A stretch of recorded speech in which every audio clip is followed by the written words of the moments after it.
say is, what primary channels do you use for communication? And do you have guidelines to ensure everyone is using the communication channels with the same expectations? So Badri, do you want to tackle that one first? Yeah, sure. This sort of topic is a little bit near and dear to my heart because we at Jamm are primarily a audio-visual communication application for remote and distributed teams, right? At Jamm, we primarily, I think we come from the school of thought that less is more. We were one of those teams that started out with like a plethora of communication tools, and then we were drowning in sort of the stream of consciousness data. So we've basically sort of scope that down to say at Jamm, we basically use Jamm for all audio video communication, both synchronous and asynchronous. And we use Slack to coordinate across a whole bunch of projects and sort of summarize data. Outside of that, we use G Suite, but we've pretty much sort of singled this down to a small suite of communication applications itself. And obviously we use Figma, GitHub, a lot of those enterprise workplace tools that have their own mechanism to leave comments and things of that nature. But I think it's really important to sort of standardize on a small set of communication tools. And more importantly, even set expectations in terms of how you want each of these channels to be used across your team. And that sort of a system works very well for us. We don't have a formal communication charter, but we do have informal sort of guidelines in terms of when to use Slack and when you jump into Jamm, or when you have Docs, Google Docs, and things of that nature. Yeah, I think I can add to that if that's okay. Sure, yeah. Okay, so like all of you, we do use the standard, Slack, Zoom, Google Docs kind of a thing. But like Badri just said, we're very big on kind of using our own product. So we heavily dog food the GitLab software platform in several ways. And one of the main ways that we do that is to manage and continually update our handbook. So our handbook provides extreme detail on how we run nearly every aspect of the company. And it's a public document that's open to the whole world, right? So whether you work at GitLab or any of you on this call could easily access our handbook and find out and learn how we do a variety of things, right? Anything that you would want to know about how we operate would be in our handbook. And the reason our handbook is an important communication tool for us is two reasons. One, it gives us a single source of truth, which is critical in communications, right? So that people know where to go for the latest and greatest data source with no confusion. So some companies may have company intranets or something like that, but we don't. We have a handbook, it's on our software platform, it's open to the whole world. And the second piece is we really do want everyone to contribute. So because we're open source, anyone can view and update our handbook, whether you work at GitLab or not. And so that becomes a major way that people can communicate, because they can contribute to anything that's in our handbook, update it, add suggestions, things like that. So that's been a primary tool for us. And like Badri was saying, I think it really helps to sort of centralize and have one place, because otherwise it can become very overwhelming with lots of different options and tools. I can add on that. Going off what Julie said, yeah, especially one thing that I know GitLab does really well is they have this value, or this thing they keep saying of communicate handbook first, and the handbook becomes the centralized location.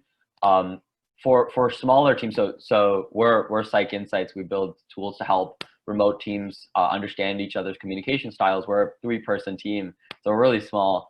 And so for smaller teams where my co-founders are my friends, we work very closely together. I think we end up defaulting to async first with sync work, to like sometimes having to actually get things done and ensure that at least we're on the same page. So we use synchronous channels to ensure that we're on the same page about things, and then asynchronous to work independently. And so the only sort of process that we really have is that every time if we're doing an external call, after the external call, we all default back to our sync communication channel. And we've been using a bunch of different ones. We tried Tandem for a while. We like Tandem.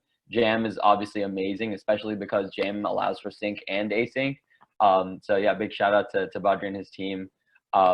We've actually, the accelerator program we're in right now is using this thing called Sokoko, which is kind of like Remo.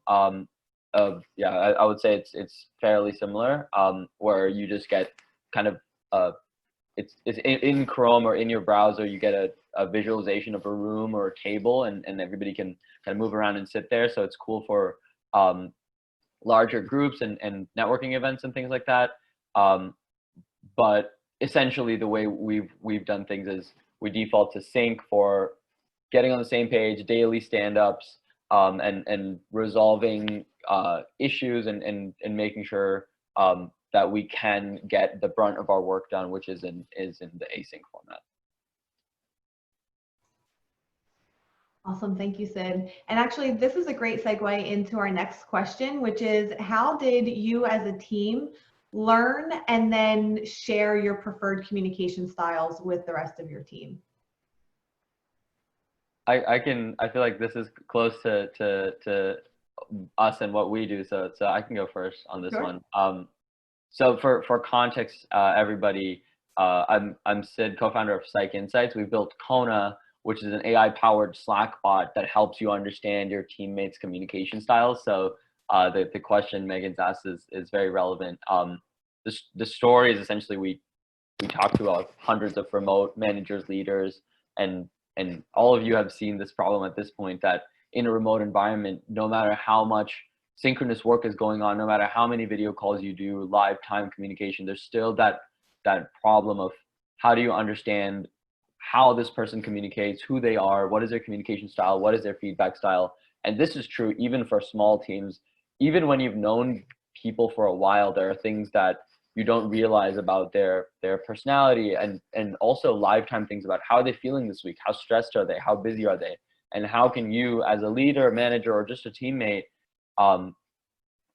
lead with empathy. And so that's a problem that I personally saw leading teams, working remotely, and the only real way you can solve that is by explicitly taking the effort to understand people's communication preferences, because the best thing you can do as a manager is have those candid, vulnerable conversations about your communication styles, things that you think you're good at, things that you're bad at with respect to communication, and be really open about how you can work effectively and set up the right practices for people on your team. So for example, like in one-on-ones every week, me and my team will make sure to think of something in terms of positive and constructive feedback that we can give to each other, just because like we're all three the type of people that need to know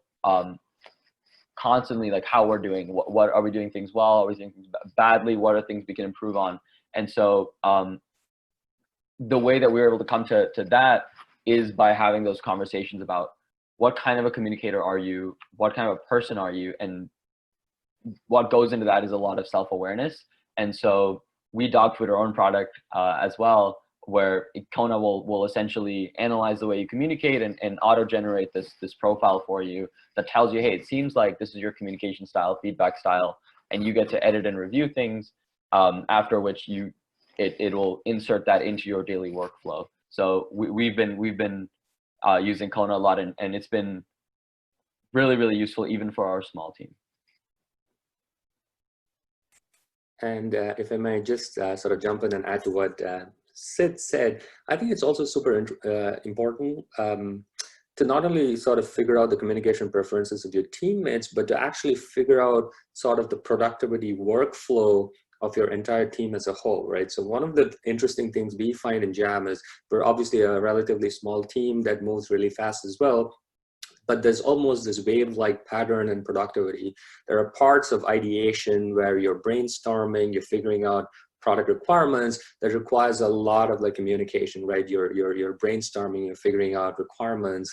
But then as you sort of transition into build mode, you want to be heads down, focused on deep work, and have a lot more asynchronous workflows.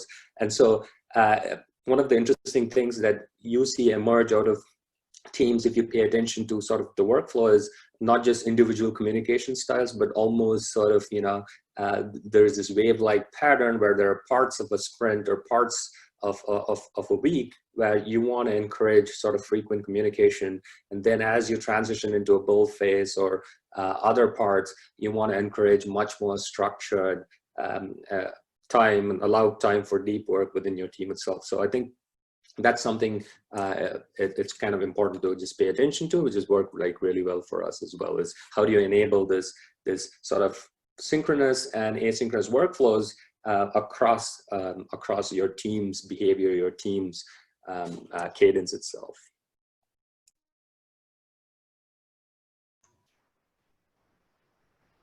Great, thank you, Badri.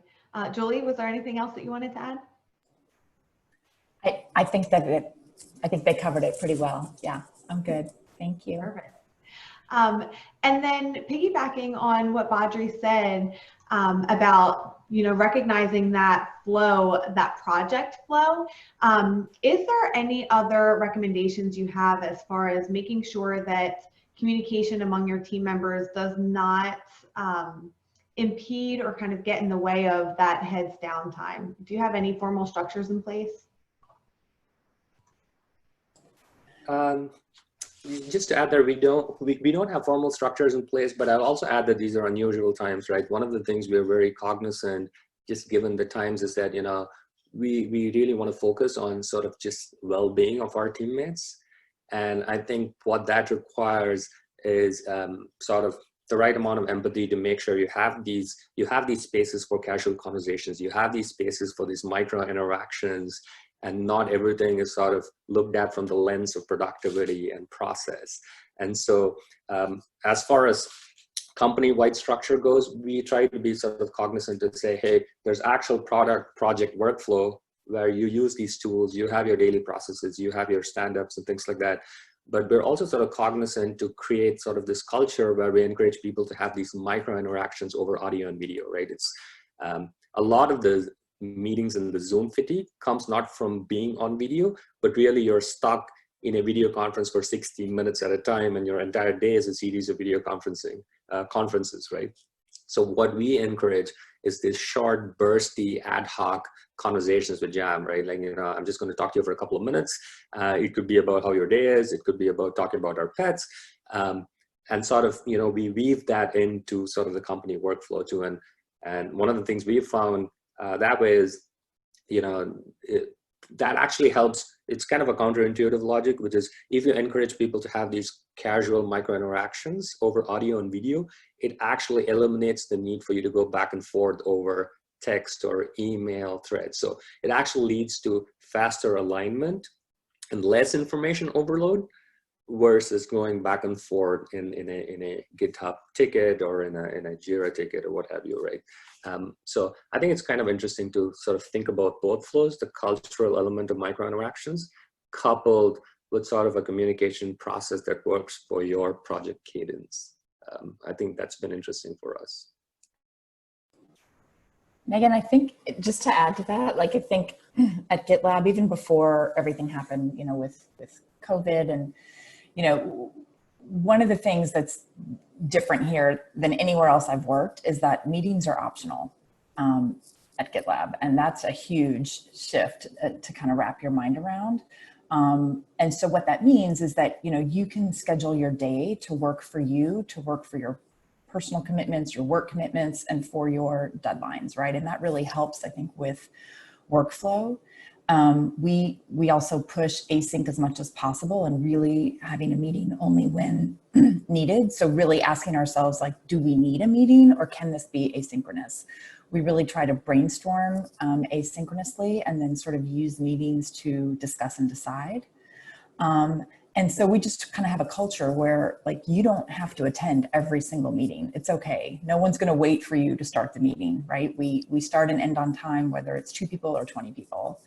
Now, the thing is, you're still responsible for the information. So if you choose to bow out of a meeting, that's fine. But you still need to make sure that you review the agenda, review the notes, perhaps you watch the recording.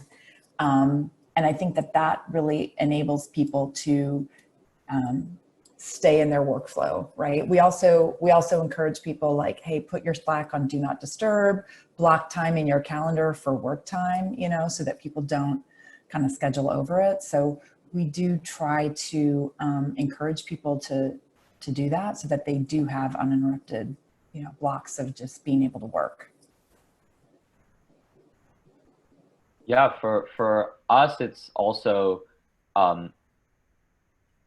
at the beginning of every work session, whether it's, yeah, usually it's in the morning, we during our daily stand-ups, it's not just about sort of accountability and telling people that this is what I worked on yesterday, this is what I'm going to work on today. It's also about, we'll all challenge each other that, like, is this something that you think you'll be able to get done without overloading yourself, or what do you need in order to get this done, right? And so very often we'll find ourselves like clearing each other's schedules, like, okay, Andrew, you really want to work on this. This is really important.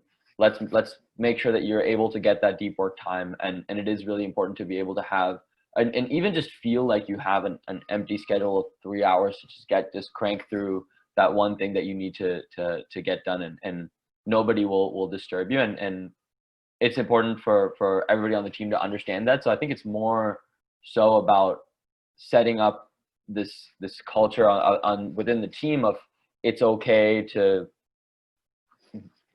clock out to get stuff done. It's okay to clock out for any reason. And kind of making sure that you get that deep work time is extremely important. And the way that we do that is you can, yeah, whether it's Jamm or whether it's Shannon, you can just go into your own room and work there and just let everyone know, like, hey, this is what I'm working on today. We have a bunch of like random Slack processes where we just put our to-do list in Slack. We don't really use anything super formal because it's just the three of us, and whatever we're working on currently, we'll just bold that item in that one Slack message. And so it's always easy to get to know what somebody's working on and whether or not like they can be disturbed.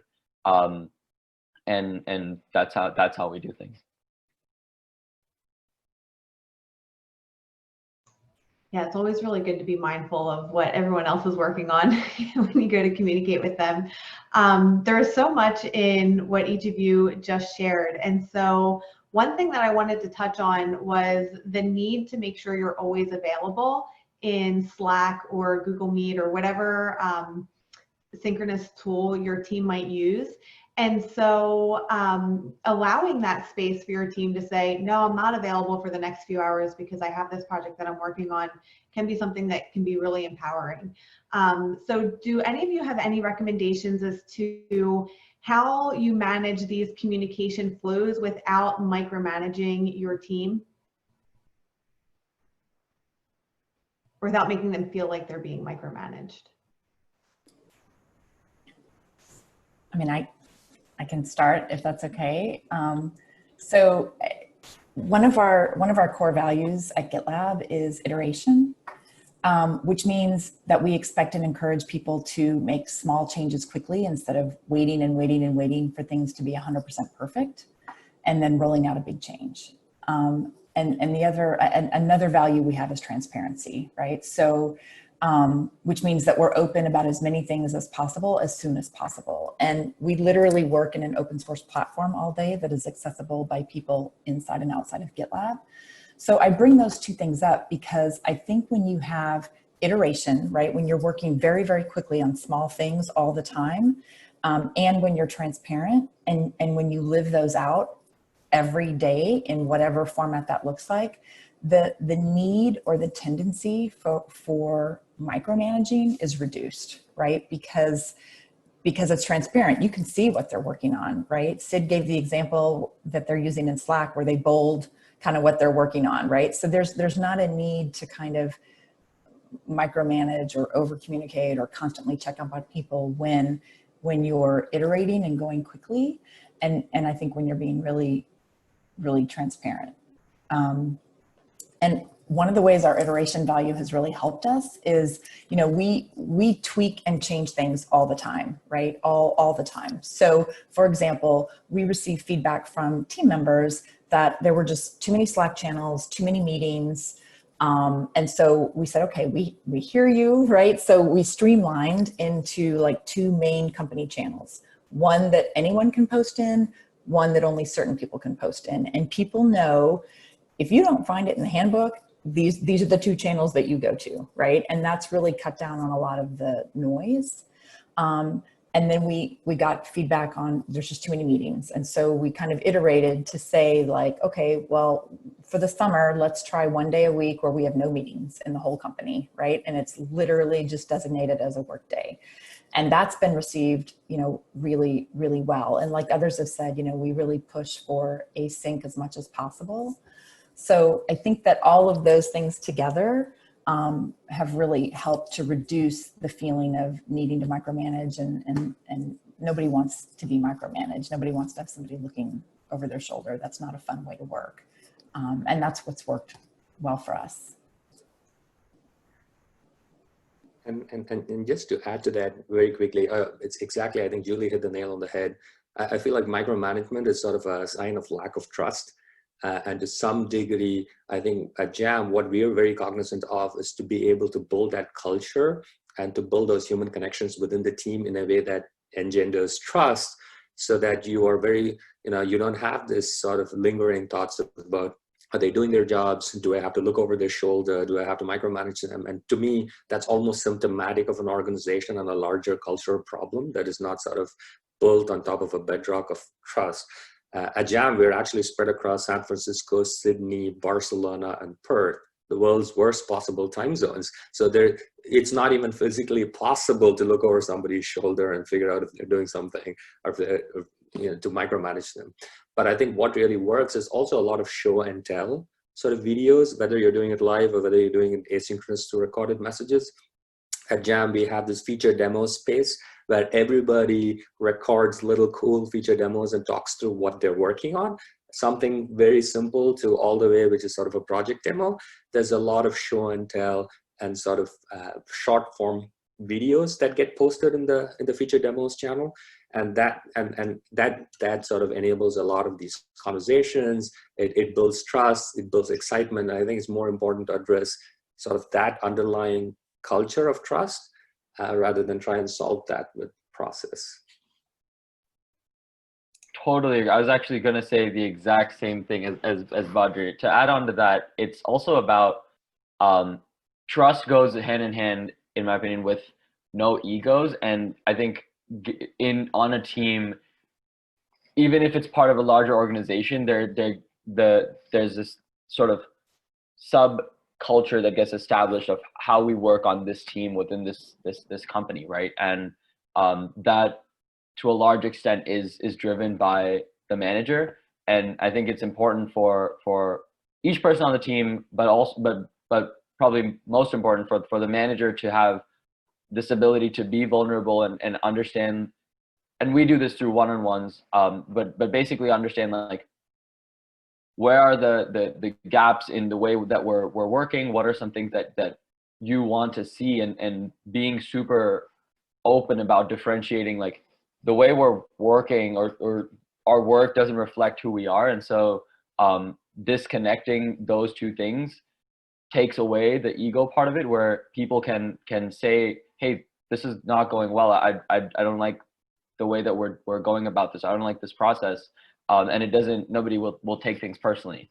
And so establishing that culture is important. And then as a manager, we use the one-on-ones, but you could do this in any way, but we use one-on-ones to be able to say, hey, like, do you feel like I'm doing a good job? What do you think I could do better to help you get your stuff done, and be your best self at work? And so I've had many situations where my team has told me, hey, I want to do this, or I don't like the way we're doing this. Can we start doing this?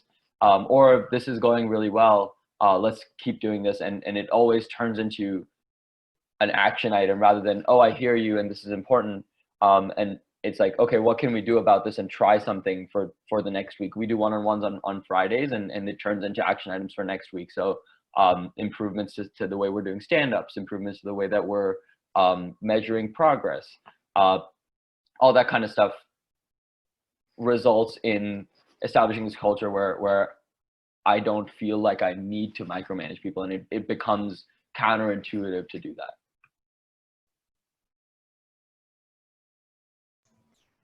That's great, thank you. And so I'm seeing some comments come through in the chat, and I do have one more question on our list that I wanted to get to before we break out into our networking session. So this will be our last question, and it will kind of hit on both issues. So we're seeing a lot of larger organizations that are looking to a hybrid model when opportunities allow for people to start going back to the physical office. And so we anticipate there being a lot of gaps between the people who are working remotely and the people who are working in the office, whether it be in casual conversations, in the cafeteria or hallway, or in more formal conversations such as scheduled meetings. Do any of you have any advice as to, bless you, Sid, as to how hybrid teams can handle these communication gaps?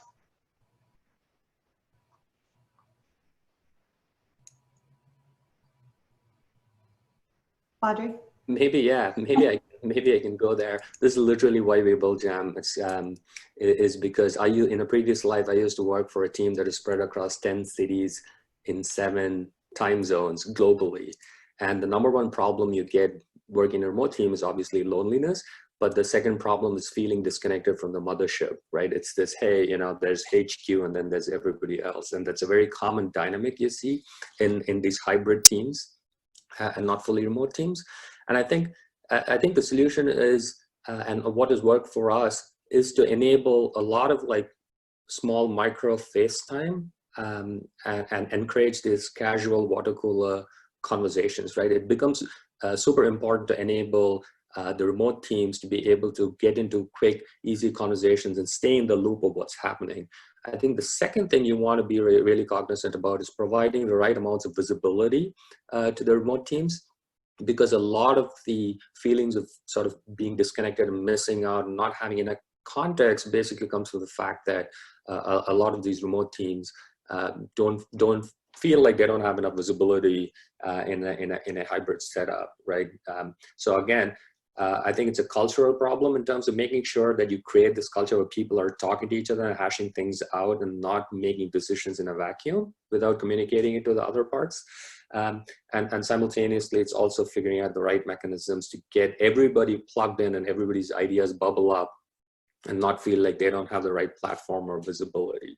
And so it's a combination of using a lot of the micro interactions, enabling conversations, along with the right culture and process to set that up.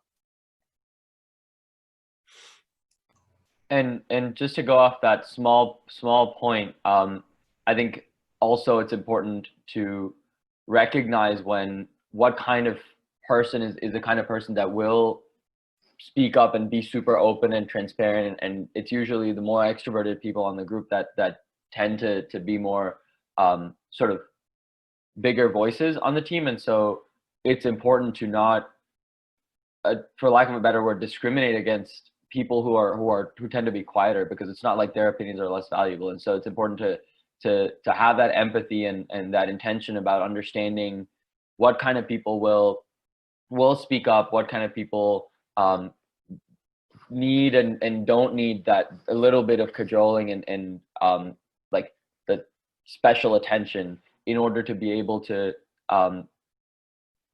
get everybody's opinion on the board. And a really good way to do that very often is to do things asynchronously in a thread or in a channel, because one, it forces you to be more succinct, but two, it gives everybody an equal platform. It's not like the more extroverted people can then start dominating the conversation, and it's obviously not anybody's fault. I'm super extrovert and I tend to talk a lot, but if it's async, it allows everybody's on the same playing field then, and that becomes a really good way to actually make decisions. And it might seem like it takes longer, but it actually forces people to think critically about what exactly they're trying to say.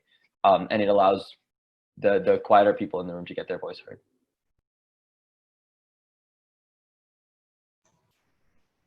That's great, thank you. Julie, I see that you shared a resource in the chat. Would you like to elaborate on that just a bit?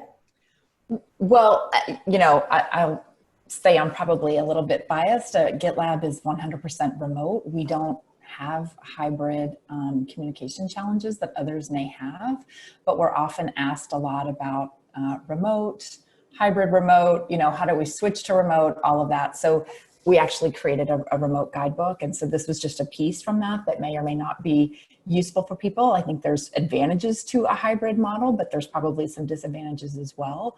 And it stems beyond just communication, right? So you would really want to look at your systems and things like that. I mean, I look at things through an HR lens, right? So I think that in addition to communication challenges, you know, I would also be concerned about, you know, team building and culture and dynamics and promotion opportunities, you know, is that level across the board for everyone, as opposed to, you know, just the people that are physically on site and those kind of things. So that's a bigger conversation, I know, but at GitLab, you know, we're fortunate. It is a kind of a level playing field because we're all in the same boat, being 100% remote.